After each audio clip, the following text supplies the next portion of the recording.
bersatu dalam doa. Kami mengucap syukur Tuhan untuk segala kebaikan-Mu di dalam kehidupan kami Tuhan. Engkau masih memberikan napas kehidupan kepada kami Tuhan, hingga kami boleh melewati malam yang gelap menuju pagi ini ya Tuhan Allah. Ya Tuhan, dalam setiap kegiatan kami di sepanjang hari ini Tuhan, kami serahkan ke dalam tangan-Mu. Biarlah Tuhan yang melindungi kami, menyertai kami dan menuntun langkah kami Tuhan. Tuhan, sebentar kami mau mendengarkan firman-Mu, kiranya Tuhan yang membukakan hati dan pikiran kami, supaya kiranya kami mampu mengerti dan menghidupi firman-Mu di dalam kehidupan kami sehari-hari. Terima kasih Tuhan, kami berdoa di dalam nama anak-Mu Tuhan Yesus Kristus. Amin. Selamat pagi Bapak Ibu serta saudara-saudari yang terkasih di dalam nama Tuhan Yesus.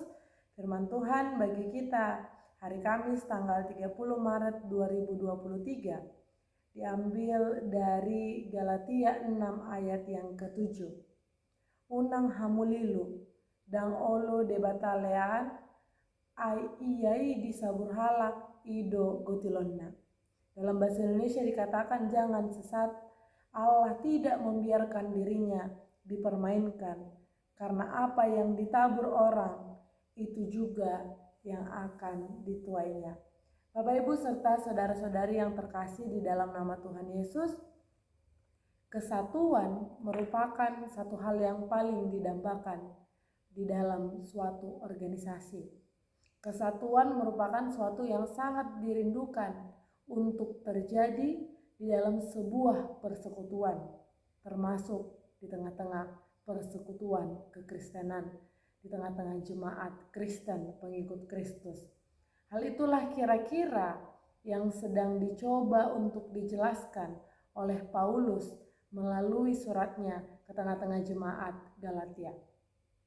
Bagaimana mereka diajari untuk hidup di tengah-tengah persekutuan, untuk mau saling menopang satu sama lain, menciptakan suatu kesatuan dan saling membantu bersatu di dalam penderitaan teman-temannya, di dalam kebutuhan saudara-saudaranya yang ada dalam persekutuan itu. Di dalam firman ini dikatakan jangan sesat, Allah tidak membiarkan dirinya dipermainkan, karena apa yang ditabur orang itu juga yang akan dituainya. Kalau kita Bapak Ibu ingat ada lagu sekolah minggu yang menyatakan mata Tuhan melihat apa yang baik dan yang benar, Tuhan mengetahui segalanya. Oleh karena itu ditegaskan Allah tidak membiarkan dirinya dipermainkan. Sering sekali kita terbuai, kita memenjarakan Allah hanya di tempat-tempat atau hanya di waktu-waktu tertentu, seolah-olah Allah tidak akan mengetahui atas apa yang kita perbuat, atas apa yang sedang direncanakan oleh pikiran kita, bahkan atas apa yang sedang ada di dalam hati kita. Tuhan mengetahui kita hingga pada kedalaman hati kita.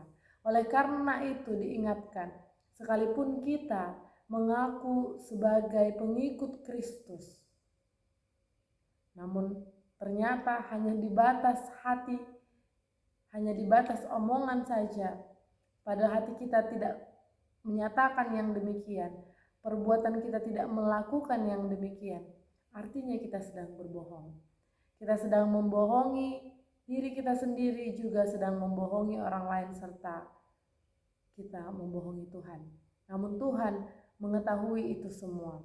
Kita tidak mampu menipu Tuhan bagaimanapun cara kita, bagaimanapun cerdiknya kita tidak akan mampu untuk menipu Tuhan. Karena Tuhanlah yang paling berkuasa, termasuk kepada setiap ciptaannya, yaitu kita manusia ini. Kemudian dilanjutkan lagi, apa yang ditabur orang itu juga yang akan dituainya. Sebagaimana seorang petani padi yang menanam padi, tentulah dia juga akan memanen padi. Menanam jagung, tentu jugalah jagung yang akan tumbuh. Hal ini juga mampu bisa dapat dianalogikan kepada kita. Atas apa yang kita perbuat, bisa saja itu yang akan kembali kepada kita, meski kita tidak tahu bagaimana caranya, oleh siapa itu, dan bagaimana kita dapat merasakan itu, menyadari hal yang sama yang telah kita perbuat itu kembali kepada kita. Setiap kita mendambakan buah yang manis atas apa yang kita tanam. Setiap kita mendambakan buah yang benar-benar matang, yang kita inginkan, yang enak untuk dimakan, yang bergizi untuk dimakan. Namun bagaimana caranya ketika buah yang enak itu, yang kita angan-angankan itu, tidak kita rawat dengan baik? Kalau tidak kita tanam dengan baik, bagaimana itu bisa membuahkan hal yang sesuai dengan apa yang kita dambakan? Oleh karena itu, saudara-saudari yang terkasih, ketika kita sedang berada dalam persekutuan, baiklah kita benar-benar melakukan apa tujuan dari persekutuan itu.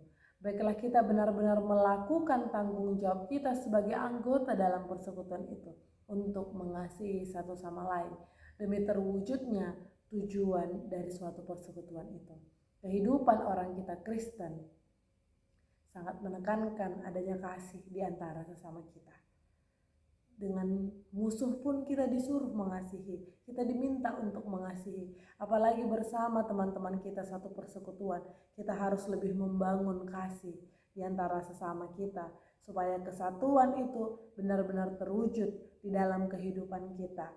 Selamat melakukan aktivitas untuk hari ini, selamat menebar kasih bagi saudara-saudari kita, bagi lingkungan kita. Tuhan memberkati kita semua.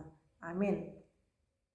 Kasih karunia dari Tuhan Yesus Kristus, serta kasih setia Allah Bapa dan persekutuan Roh Kudus memberkati dan menyertai kamu sekalian hari ini, esok, dan sampai selama-lamanya. Amin.